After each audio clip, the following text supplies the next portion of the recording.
আলোচনা ব্যর্থ হলে ইরানে ফের হামলা হুমকি ডোনাল্ড ট্রাম্পের। বৈঠকের প্রস্তাব না দেওয়ার দাবি তেহরানের। ইরাকে গ্যাস ক্ষেত্রে আক্রমণ, এবার ওয়াশিংটন সফরে নেতানিয়াহু। এবং ভারতে আটক আন্দোলনকারীদের বিরুদ্ধে মামলা প্রত্যাহারের আশ্বাস মোদী প্রশাসনের। ককরোচ জনতা পার্টির সঙ্গে বৈঠকের পর রাজ্য সরকারকে এই নির্দেশ। জিহাদ ও প্রতিরোধ ছাড়া আর কোনো পথ খোলা নেই, শত্রুদের কড়া হুঁশিয়ারি মোস্তফা খামেনির। তিনি কি পরমাণু অস্ত্র তৈরির পথে হাঁটছেন? মাত্র 13 দিনে 200-রও বেশি আমেরিকার অস্ত্র ধ্বংস করল ইরান। যুক্তরাষ্ট্রের $100 কোটি ক্ষতি। এত শক্তি কে দিল তেহরানকে? ইউক্রেনের বিরুদ্ধে যুদ্ধে রাশিয়াকে আরও সেনা দিচ্ছে উত্তর কোরিয়া। জাহাজে হামলায় কিয়েভকে হুমকি ইরানের। মস্কোর পাশে কি ইরানও? জিহাদ আর প্রতিরোধ ছাড়া ইরান ও তার মিত্রদের সামনে আর কোনো পথ খোলা নেই। এবার আমেরিকা সহ শত্রুদের বিরুদ্ধে এমন কড়া হুঁশিয়ারি উচ্চারণ করেছেন ইরানের কট্টরপন্থী নয়া সর্বোচ্চ নেতা মোস্তফা খামেনি। সাফ ইঙ্গিত দেন আলোচনার নামে আর ভণ্ডামি নয়, সমাধান চান যুদ্ধের ময়দানে। ইরানে আবারও হামলার প্রস্তুতি নিতেই সময় নষ্টের জন্য নতুন করে ফের আলোচনা চায় আমেরিকা। আর এটা এখন তেহরানের কাছে অনেকটাই পরিষ্কার বলে ধারণা করছেন বিশ্লেষকরা। তারা বলছেন, বাবা আয়াতুল্লাহ আলী খামেনি পরমাণু অস্ত্র তৈরি থেকে দূরে থাকলেও তার বিপরীত পথেই হাঁটছেন ছেলে মোস্তফা খামেনি। এবার কি তবে শত্রুদের ঘায়েল করতে পরমাণু অস্ত্র বানাবে ইরান? কি বলছেন বিশ্লেষকেরা? আর আলোচনার টেবিল নয়, এবার সমাধান হবে যুদ্ধের ময়দানে। আমেরিকা সহ শত্রুদের প্রতি এমন কড়া ইঙ্গিত দিলেন ইরানের কট্টরপন্থী নয়া সর্বোচ্চ নেতা মোস্তফা খামেনি। সাফ জানিয়ে দেন, জিহাদ আর প্রতিরোধ ছাড়া ইরান ও তার মিত্রদের সামনে আর কোনো পথ খোলা নেই। এবার শুধু ইরানই নয়, বন্ধু লেবাননের হিজবুল্লাহকেও আমেরিকার বিরুদ্ধে প্রস্তুত থাকার আহ্বান জানিয়েছে তিনি। তাই মিত্র লেবাননের হিজবুল্লাহ প্রধানকে দেয়া এক চিঠিতে সংগঠনটির প্রতি সমর্থন জানিয়ে যে কোনো আগ্রাসন প্রতিরোধের আহ্বান জানান মোস্তফা খামেনি। প্রশ্ন উঠেছে, ইরানের সর্বোচ্চ নেতা কি আজ করতে পেরেছেন? ইরানে আবারও হামলার প্রস্তুতি নিতেই সময় নষ্টের জন্য নতুন করে ফের আলোচনা চায় আমেরিকা। তিনি কি ধরতে পেরেছেন ট্রাম্পের দেশের ভণ্ডামি? আর সে কারণেই কি নতুন করে আরো জোরালো প্রতিরোধের আহ্বান জানিয়েছেন? বিশ্লেষকরা বলছেন, নতুন করে সামরিক সক্ষমতা বাড়ানো আর কৌশল পরিবর্তনে সময় নিতেই আলোচনার নয়া নাটক করছে মার্কিন প্রেসিডেন্ট ডোনাল্ড ট্রাম্প। আর সেটা আগে থেকেই আজ করতে পেরেছে তেহরান। তাই হিজবুল্লাহ প্রধানকে দেয়া চিঠিতে যে কোনো আগ্রাসনের প্রতিরোধের আহ্বান জানান মোস্তফা খামেনি। দাবি করেন, প্রতিরোধের পথে বিজয় আসবেই। আর খামেনির প্রতিরোধের এই কঠোর অবস্থানের মধ্যেই নতুন করে সামনে এসেছে ইরানের পরমাণু অস্ত্র তৈরি নিয়ে গুঞ্জন।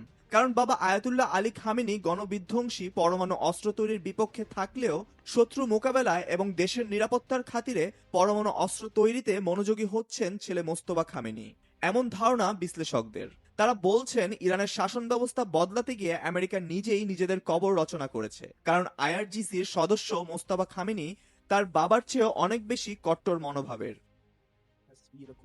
ইরানে ইসলামী শাসন ব্যবস্থার পতনে আমেরিকা ও ইসরায়েল হামলা চালিয়ে হত্যা করে আয়াতুল্লাহ আলী খামেনিকে। হামলা চালায় দেশটির পরমাণু স্থাপনায়ও।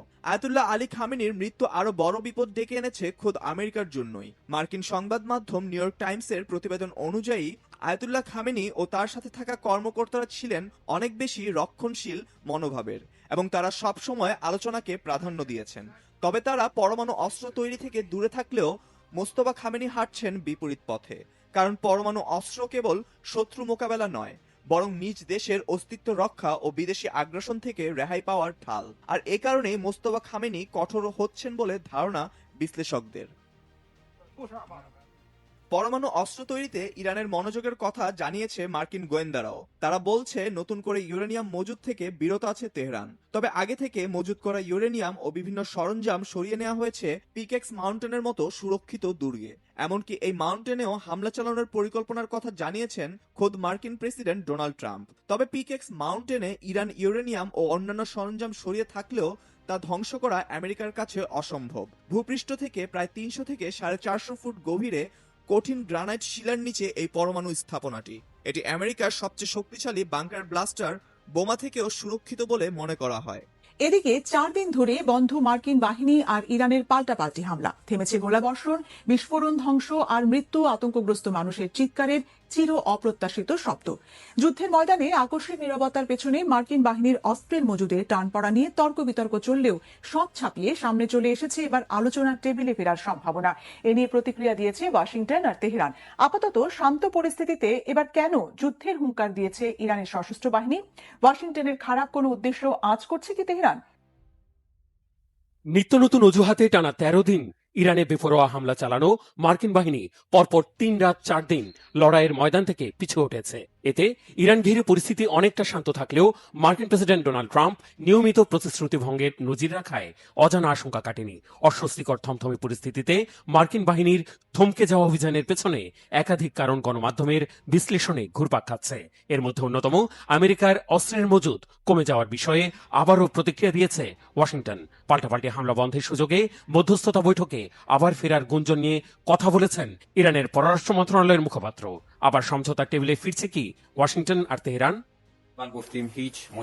যেমনটা আমি বলেছি, বর্তমানে আমেরিকার সাথে কোনো সমঝোতার চেষ্টা করছে না ইরান। আমাদের যে আলোচনা চলছে তা ওমানের সাথে, জানিয়ে আসলে ভিন্ন ভিন্ন ব্যাখ্যা দাঁড় করানো যেতে পারে। এই আলোচনা হরমুজ প্রণালী ঘিরে প্রয়োজনীয় ব্যবস্থা গ্রহণের বিষয়ে পরিচালিত হচ্ছে। সোমবারের এই বক্তব্যে তেহরানের অবস্থান খোলাসা করেছেন ইসমাইল বাঘাই। তার দাবি, ওয়াশিংটনের সাথে শান্তি আলোচনার মধ্যস্থতা বৈঠক নিয়ে গণমাধ্যমে চটকদার খবর এলেও আপাতত এটি আমলে নিচ্ছে না তেহরান। স্পষ্ট জানিয়ে দিয়েছেন, যুদ্ধ থামবে না আলোচনা শুরু হবে এসব সিদ্ধান্ত নেওয়ার দায়িত্ব আমেরিকাকে দেয়নি ইরান। আমেরিকা যুদ্ধের ময়দানে বিরতি নিলেও প্রতিরোধ যোদ্ধারা লড়াইয়ের পূর্ণ প্রস্তুতি নিয়ে অপেক্ষায় আছে বলে হুঙ্কার দিয়েছেন ইরানের সশস্ত্র বাহিনীর মুখপাত্র আবুল ফজল শেখারচি। তার ধারণা, যে কোনো সময় আবার হামলা শুরু করতে পারে মার্কিন বাহিনী।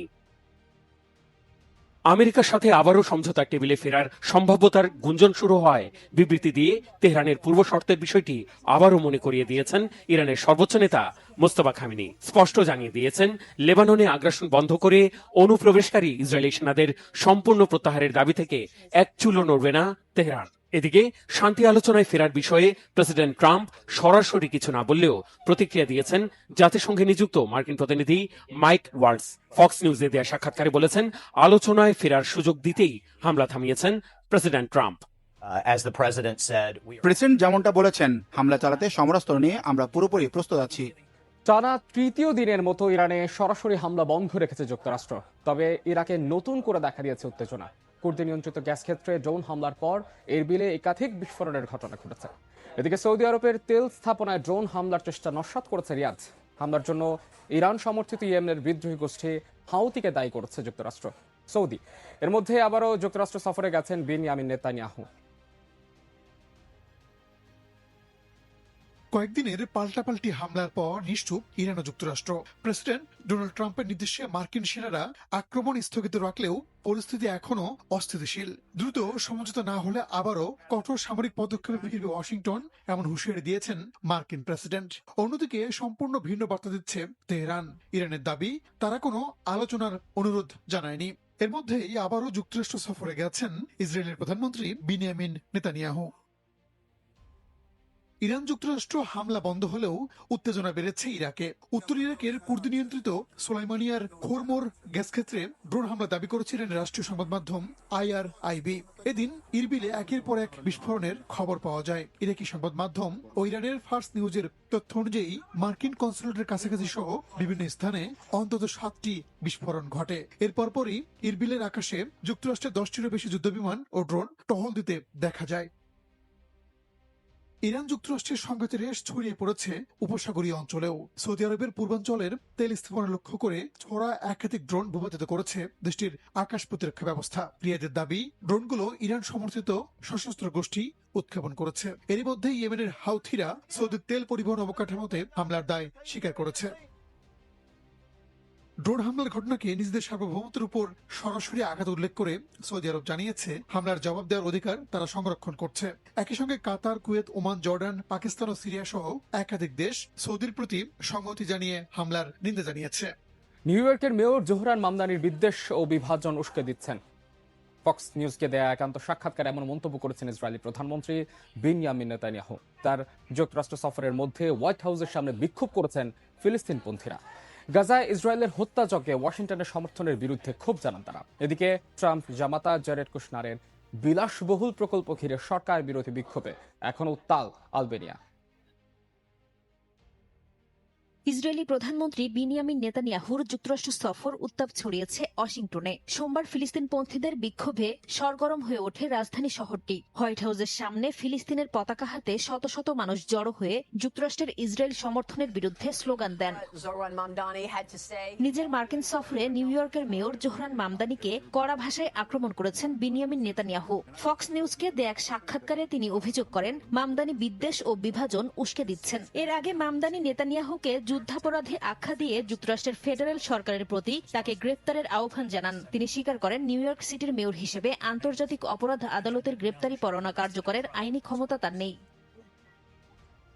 অন্যদিকে আলবেনিয়ার রাজধানী তিরানায় টানা ৫৭তম দিনের মতো বিক্ষোভে নেমেছেন হাজারো মানুষ। প্রধানমন্ত্রী এডি রামার পদত্যাগ, অন্তর্বর্তী সরকার গঠন, সংবিধান সংস্কার এবং দুর্নীতি বন্ধের দাবিতে বিক্ষোভকারীরা রাজপথে অবস্থান নেন।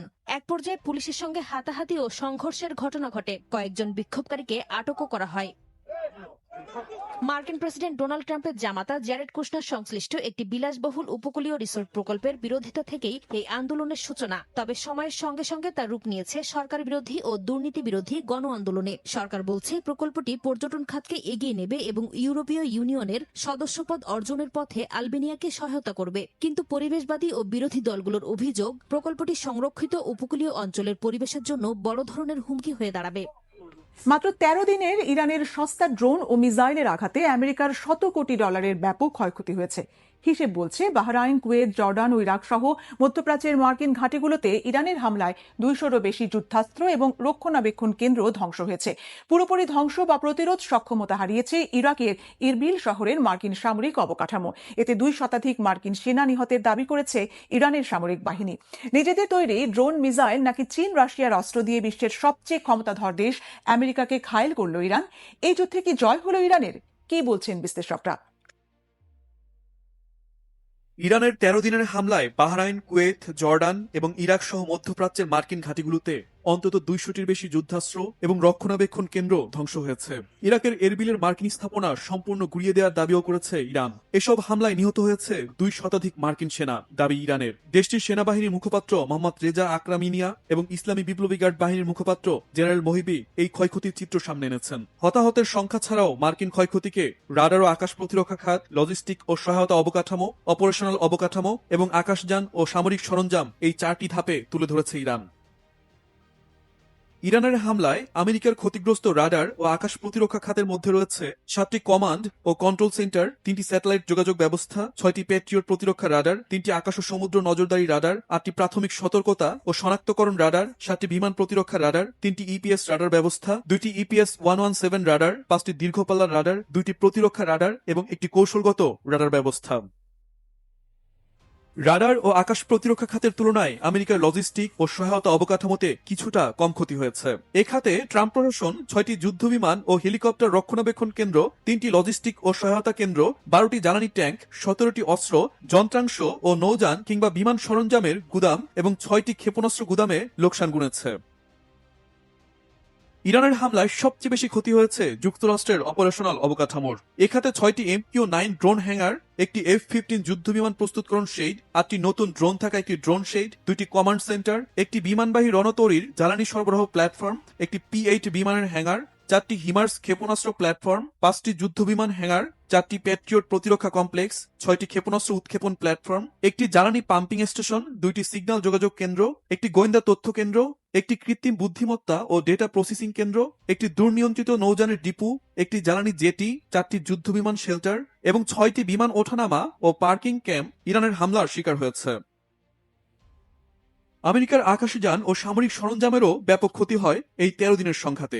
মাটিতে থাকা 11টি যুদ্ধবিমান ও হেলিকপ্টার, 17টি নজরদারি ও অপারেশনাল ড্রোন, একটি শেল্টারের ভেতরে থাকা একটি F-15 যুদ্ধবিমান, একটি P-8 বিমান, একটি C-17 পরিবহন বিমান, 8টি আকাশে জ্বালানি সরবরাহকারী বিমান, 4টি ভারী হেলিকপ্টার এবং 6টি মজুদ ক্ষেপণাস্ত্রে হামলার দাবি জানিয়েছেন ইরানের IRGC মুখপাত্র জেনারেল মহিবি। মধ্যপ্রাচ্যে আমেরিকার ঘাঁটিগুলোতে হামলার জন্য স্বল্প মূল্যের ড্রোন ও মিসাইল ব্যবহার করেছে ইরান। উল্টো আমেরিকা হারিয়েছে তাদের ব্যয়বহুল ও উন্নত অস্ত্র সরঞ্জাম। এমনকি অস্ত্রের মজুদ ফুরিয়ে আসার পর যুদ্ধ স্থগিত করতে বাধ্য হয়েছেন ট্রাম্প। অস্ত্রের মজুদের স্বল্পতার কারণে যুদ্ধক্ষেত্র থেকে আমেরিকার পিছু হটার খবর মার্কিন সংবাদ মাধ্যমে বারবার উঠে এসেছে। আবারও যুক্তরাষ্ট্রের বিরুদ্ধে পূর্ণমাত্রা যুদ্ধের জন্য প্রস্তুত ইরানের সামরিক বাহিনী। এ হুঁশিয়ারিও দিয়েছে তেহরান। 13 দিনের যুদ্ধে ইরান বিশাল বিজয় পেয়েছে। ক্ষয়ক্ষতির পুঙ্খানুপুঙ্খ বিশ্লেষণ শেষে এমনটি বলছেন বিশ্লেষকরা। ভারত সীমান্তে আবারও বাড়ছে সামরিক উত্তেজনা। লাদাখ ও অরুণাচল সীমান্তের কাছে দুটি বিমান ঘাঁটিতে পঞ্চম প্রজন্মের J-20 স্টেলথ যুদ্ধ বিমান মোতায়েন বাড়িয়েছে চীন। স্যাটেলাইট চিত্রে অন্তত 11টি J-20 বিমানের উপস্থিতি ধরা পড়েছে। বিশ্লেষকরা বলছেন এটি সীমান্তে চীনের দীর্ঘমেয়াদী সামরিক প্রস্তুতির ইঙ্গিত। ভারত সীমান্ত সংলগ্ন লাদাখ ও অরুণাচল প্রদেশের মুখোমুখি দুটি বিমান ঘাঁটিতে পঞ্চম প্রজন্মের J-20 মাইটি ড্রাগন স্টিলথ যুদ্ধ বিমান মোতায়েন জোরদার করেছে চীন। স্যাটেলাইট বিশ্লেষণে হোটান বিমান ঘাঁটিতে 60টি এবং তিব্বতের দামসুং বিমান ঘাঁটিতে আরও 4টি J-20 যুদ্ধ বিমান দেখা গেছে। ভারতীয় সংবাদ মাধ্যম এনডিটিভির প্রতিবেদনে বলা হয়েছে, সীমান্তের এত কাছে একসঙ্গে এত সংখ্যক J-20 মোতায়েনের ঘটনা এবারই প্রথম। সামরিক বিশ্লেষকদের মতে এটি সীমান্ত এলাকায় স্থায়ী যুদ্ধ প্রস্তুতির অংশ। J-20 যুদ্ধবিমানের স্টিলথ প্রযুক্তি ও উন্নত রাডার এড়ানোর সক্ষমতা ভারতের জন্য নতুন নিরাপত্তা চ্যালেঞ্জ তৈরি করছে। বর্তমানে ভারতের বহরে থাকা রাফায়েল যুদ্ধবিমান অত্যাধুনিক হলেও তা পঞ্চম প্রজন্মের স্টিলথ ক্যাটাগরির নয়। চীনের সামরিক সক্ষমতাও দ্রুত বাড়ছে। বিভিন্ন প্রতিরক্ষা বিশ্লেষণের তথ্য অনুযায়ী বর্তমানে দেশটির বিমান বাহিনীতে 300 থেকে 500টির মতো J-20 যুদ্ধ বিমান রয়েছে। বছরে 120টি পর্যন্ত J-20 উৎপাদনের সক্ষমতা অর্জন করেছে বেজিং। ধারণা করা হচ্ছে 2030 সালের মধ্যে চীনের বহরে প্রায় 1000 J-20 যুক্ত হতে পারে। এর বিপরীতে ভারত বর্তমানে 36টি রাফায়েল যুদ্ধবিমান পরিচালনা করছে। পাশাপাশি আরো 26টি রাফায়েল কেনার চুক্তি করেছে দেশটি এবং অতিরিক্ত 114টি রাফায়েল সংগ্রহের আলোচনাও চলছে। নিজস্ব স্টিলথ যুদ্ধবিমান AMCA প্রকল্প এগোলেও তা কার্যকরভাবে বিমান বাহিনীতে যুক্ত হতে আরো কয়েক বছর সময় লাগবে। তাই সীমান্তে চীনের এই মোতায়েনকে ভারতের জন্য একটি গুরুত্বপূর্ণ কৌশলগত চ্যালেঞ্জ হিসেবেই দেখছেন প্রতিরক্ষা বিশেষজ্ঞরা। ভারতে ককরোচ জনতা পার্টির সঙ্গে বৈঠকের পর আটককৃত আন্দোলনকারীদের বিরুদ্ধে মামলা প্রত্যাহারের আশ্বাস দিয়েছে মোদী সরকার। আন্দোলনে অংশ নেয়াদের আইনি সুরক্ষা নিশ্চিত হওয়ার প্রতিশ্রুতি দিয়েছে সিজেপি। এদিকে সাবেক শিক্ষামন্ত্রীর দফতর বদলের প্রস্তাব দিয়েও শেষ পর্যন্ত আন্দোলন থামাতে পারেনি মোদী প্রশাসন। এনডিটিভির প্রতিবেদন অনুযায়ী সিজেপি জানিয়ে দেয়, ধর্মেন্দ্র প্রধানের মন্ত্রিসভা থেকে পদত্যাগ ছাড়া কোনো সমঝোতা হবে না।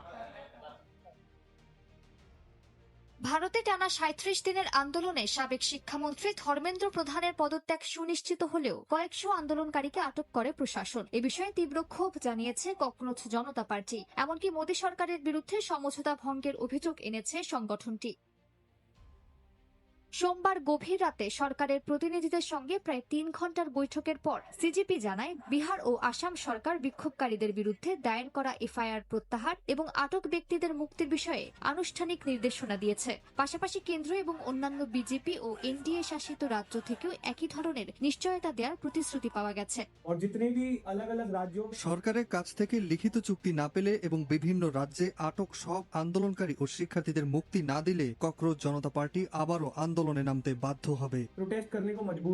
এদিকে ভারতীয় গণমাধ্যম এনডিটিভির এক প্রতিবেদন অনুযায়ী ধর্মেন্দ্র প্রধানের পদত্যাগের আগে আন্দোলন থামাতে ভিন্ন একটি সমঝোতার চেষ্টা করেছিল কেন্দ্র। বিজেপি সভাপতি জেপি নাড্ডা ও কেন্দ্রীয় মন্ত্রী জিতেন্দ্র সিং এর মাধ্যমে সিজিপিকে জানানো হয়েছিল, ধর্মেন্দ্র প্রধানকে শিক্ষা মন্ত্রণালয় থেকে অন্য মন্ত্রণালয়ে সরিয়ে দেওয়া হতে পারে। তবে সিজিপির আলোচকরা সেই প্রস্তাব প্রত্যাখ্যান করে স্পষ্ট জানিয়ে দেন, মন্ত্রিসভা থেকে প্রধানের বিদায় ছাড়া কোনো সমঝোতা হবে না। ধর্মেন্দ্র প্রধানের পদত্যাগের পর সংগঠনের শীর্ষ নেতাদের নাচ গান ও উদযাপনের ভিডিও সামাজিক যোগাযোগ মাধ্যমে ছড়িয়ে পড়ে। সেই ভিডিও ঘিরেই শুরু হয় তীব্র বিতর্ক। এই বিতর্কে মুখ খুলেছেন আন্দোলনের অন্যতম মুখ ও সমাজকর্মী সোনম ওয়াংচুক। আন্দোলনের মঞ্চে অনশন করা এই কর্মী বলেন, বিজয়ের সঙ্গে বিনয়ও থাকতে হবে। তার ভাষায় সাফল্য অর্জনের মতোই গুরুত্বপূর্ণ হলো সম্মান, সংযম ও দায়িত্বশীলতা বজায় রাখা। ইউক্রেনের বিরুদ্ধে যুদ্ধে রুশ বাহিনীকে শক্তিশালী করতে আরো 30,000 সেনা পাঠাচ্ছে কিম জং উনের দেশ উত্তর কোরিয়া। আর এমন বিস্ফোরক দাবি ইউক্রেনের প্রেসিডেন্ট ভলোদিমির জেলেনস্কির। এদিকে সম্প্রতি কাস্পিয়ান সাগরে ইরানের একটি বাণিজ্যিক জাহাজে ইউক্রেনের দূরপাল্লার ড্রোন হামলার পর ইউক্রেনকে কড়া জবাবের হুঁশিয়ারি দিয়েছে ইরান। সব মিলিয়ে ইউক্রেন যুদ্ধ আরও বিপজ্জনক পর্যায়ে প্রবেশের শঙ্কা বিশ্লেষকদের। ইউক্রেনের বিরুদ্ধে যুদ্ধে রাশিয়ার সাথে কি লড়াই নামবে ইরান আর উত্তর কোরিয়াও?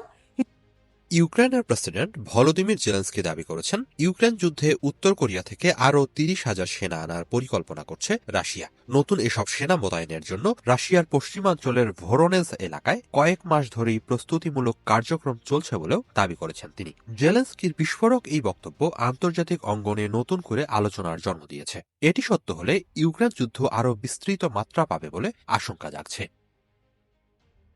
রয়টার্সের প্রতিবেদনে বলা হয়েছে, এক ভিডিও ভাষণে জেলেন্সকি বলেন, ইউক্রেনের গোয়েন্দা সংস্থাগুলোর হাতে থাকা তথ্য অনুযায়ী রাশিয়া ও উত্তর কোরিয়ার সামরিক সহযোগিতা আরও গভীর হচ্ছে। জেলেন্সকি জানান, জুন মাস থেকেই ভোরোনেজ অঞ্চলে উত্তর কোরিয়ার নতুন সেনাদের জন্য প্রয়োজনীয় অবকাঠামো ও লজিস্টিক প্রস্তুতি নেওয়া হচ্ছে। একই সঙ্গে পিয়ং ইয়ং রাশিয়াকে নতুন ব্যালিস্টিক ক্ষেপণাস্ত্র উৎক্ষেপণ ব্যবস্থা সরবরাহের প্রস্তুতিও নিচ্ছে বলে দাবি করেছেন জেলেন্সকি। ইউক্রেনের প্রেসিডেন্ট বলেন, রাশিয়ার সঙ্গে উত্তর কোরিয়ার এই সামরিক সম্পর্ক কেবল ইউক্রেনের জন্যই নয়, বরং পুরো এশিয়া প্রশান্ত মহাসাগরীয় অঞ্চলের নিরাপত্তার জন্যই উদ্বেগের বিষয়। তার মতে, রাশিয়া উত্তর কোরিয়ার সেনাদের বাস্তব যুদ্ধক্ষেত্রের অভিজ্ঞতা অর্জনের সুযোগ করে দিচ্ছে, পাশাপাশি তাদের অস্ত্র ব্যবস্থা উন্নত করার ক্ষেত্রেও সহায়তা করছে। এতে ভবিষ্যতে উত্তর কোরিয়ার সামরিক সক্ষমতা আরও শক্তিশালী হয়ে উঠতে পারে, যার ভুক্তভোগী হতে পারে এশিয়ার বিভিন্ন দেশ। 2024 সালে মস্কো ও পিয়ং ইয়ং এর মধ্যে স্বাক্ষরিত পারস্পরিক প্রতিরক্ষা চুক্তির পর থেকেই দুই দেশের সামরিক সম্পর্ক দৃশ্যমানভাবে জোরদার হয়েছে। পশ্চিমা ও ইউক্রেনীয় সূত্রগুলোর হিসেব অনুযায়ী ওই চুক্তির আওতায় উত্তর কোরিয়া ইতোমধ্যেই প্রায় 14,000 সেনা রাশিয়ার কার্স্ক অঞ্চলে পাঠিয়েছে। সীমান্ত সংলগ্ন এই এলাকায় ইউক্রেনীয় সেনাদের বিরুদ্ধে প্রতিরোধ গড়ে তুলতে এসব সেনাকে ব্যবহার করা হয়। চলতি বছরের এপ্রিলে প্রথমবারের মতো রাশিয়া স্বীকারও করে যে কার্স্কে উত্তর কোরীয় সেনারা অংশ নিয়েছিল। জেলেন্সকির সর্বশেষ দাবি সম্পর্কে এখন পর্যন্ত মস্কো বা পিয়ং ইয়ং এর পক্ষ থেকে কোনো আনুষ্ঠানিক প্রতিক্রিয়া পাওয়া যায়নি। ফলে অতিরিক্ত 30,000 সেনা পাঠানোর পরিকল্পনার বিষয়টি স্বাধীনভাবে যাচাই করা সম্ভব হয়নি।